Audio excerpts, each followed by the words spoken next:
Juan Kapitulo 6, versikulo 35. Si Jesus miingon kanila, "Ako mao ang pan nga naghatag sa kinabuhi. Ang muari kanako dili nagayod gutumon, ug ang mutuo kanako dili nagayod uhawon." Pan sa kinabuhi.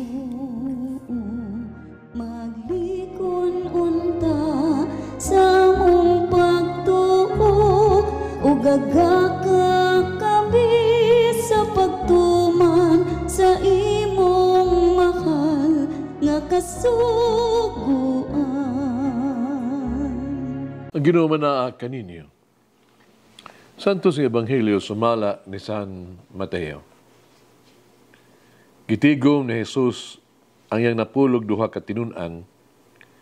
Gihatagan sila gahom pahingilin sa mga daotang espiritu o pag-ayo sa nang sakit o mga balatian. Ang mga ngalan sa napulog duha ka mga apostoles mao kini. Ang una, si Simon, ginganlag Pedro, ug ang iyang igsuon nga si Andres, si Santiago, ug iyang igsuon nga si Juan, mga anak ni Zebedeo. Si Felipe o si Bartolome, si Tomas o si Mateo, ang komendador sa buhis, si Santiago, ang anak ni Alfeo, o si Tadeo, si Simon, ang patriota, o si Judas Iscariote, kung nagbudhi kang Jesus. Kinapulog duha, gipadala ni Jesus uban ni ining pahimangno. Ayaw kamo pag-adtos kayutaan sa mga dili Hudiyo, ibisan unsang lungsod sa Samaria. Adua hinuon ninyo ang nawala nga magkarnero sa nasod sa Israel. Nakaw kamo o isangyaw nga hapit na maghari ang Diyos. Ang Ebanghelyo sa Ginoo. Pasalamati ang Ginoo kay siya maayo, ang iyang gugma mulungtad hangtod sa kahangturan. Pasalamati ang Diyos sa tanang mga Diyos, ang iyang gugma malungtaron. Pasalamati ang Ginoo sa mga Ginoo, ang iyang gugma balungtaron. Nganong gipili ni Jesus ang napulog duha ka mga apostoles? Gipili sila ni Jesus alang sa usa ka misyon. Sa to pa, pagpadayon sa iyang nasugdan nga buluhaton. Si Jesus wala magtawag, magpili kanila alang sa lingaw-lingaw, walang sa mga material nga katigayunan, posisyon.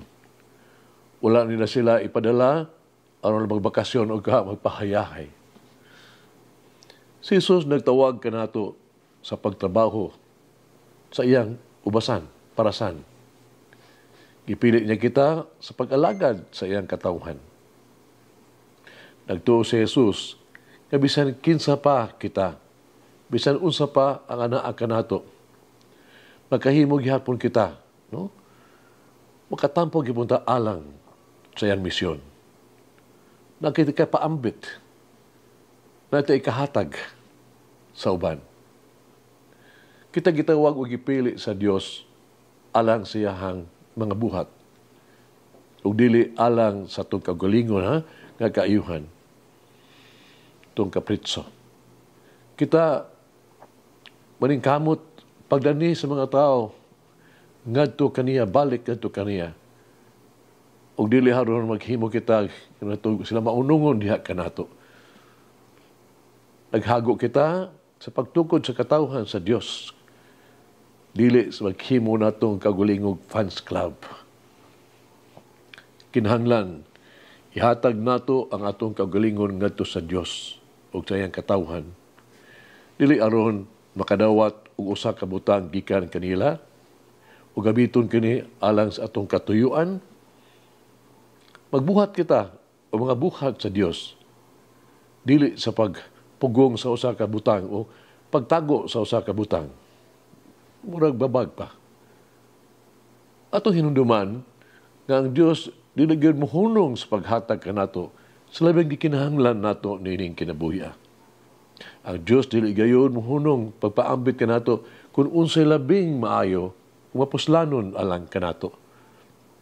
Karon hinumdumi nga sa akuan tato ang kinabuhi o sa tuang ministeryo, ang mga panalangin, ang langit to mga pabor, ang mga grasya, nga ito nadawat o nasinati, gikan sa Dios o sigurado gyud na kita usab makadawat og daghang panalangin gikan kaniya. Ato iputa na karon kini mga sa itong kaugalingon. Maadto ba kita sa itong mga igsuon ano ipaambit nila ang panalangin sa Dios? O maadto ba kita kanila sa ngalan sa Ginoo? Hindi sigulano sa kabataan pare. No? Butan siya malampuson kaya siyang pagdumala sa parokya. Ang mga tao na higugma pag-ayo kaniya. Tungkol sa mga binuhatan.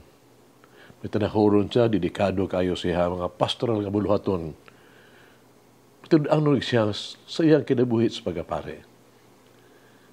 Sa gayon ni Ana, gitawag siya siyang obispo. Gusto ang iyang obispo nga siya balhino na sa laing parokya. Kining parokyahan, iyang balhinan layo kayo, gamay, ug kabus nga parokya.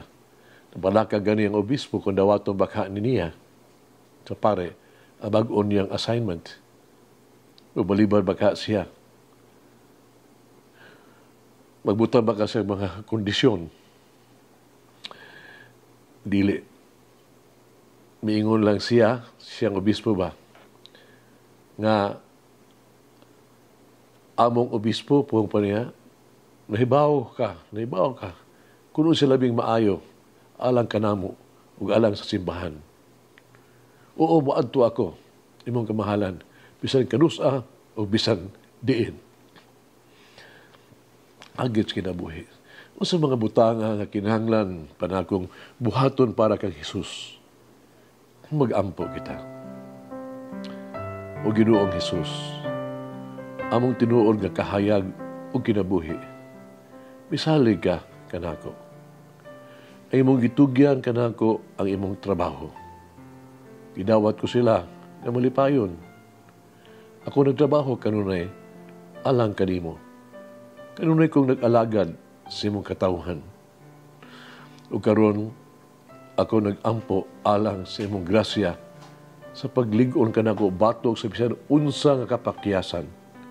Sa pagdasig kanako batok sa bisan unsa nga kasigmuyo. Pagdasig kanako batok sa bisan unsa nga kapakyasan. Paghatag og gahom kanako batok sa bisan unsa nga kalisdanan.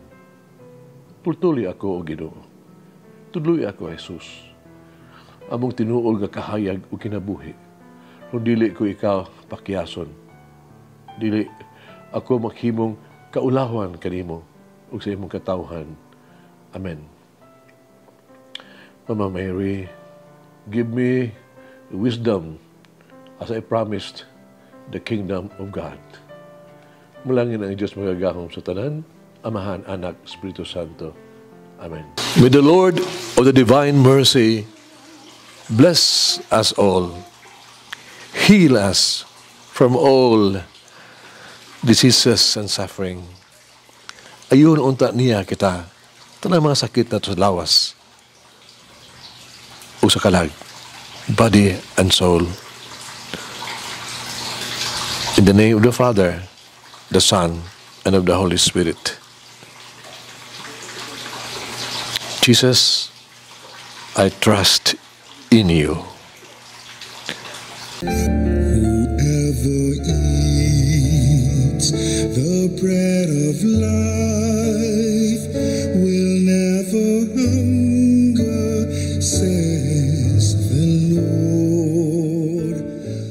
Kay galaan inyong nabati ang pagpaambit ug hamubong pamalandong sa pulong sa Dios pinaagi sa tulumanon. Pan sa kinabuhi nga gidumala ni Monsignor Daddy Silva. Hangtod na usab sa sunod higayon, daghang salamat. The bread of life.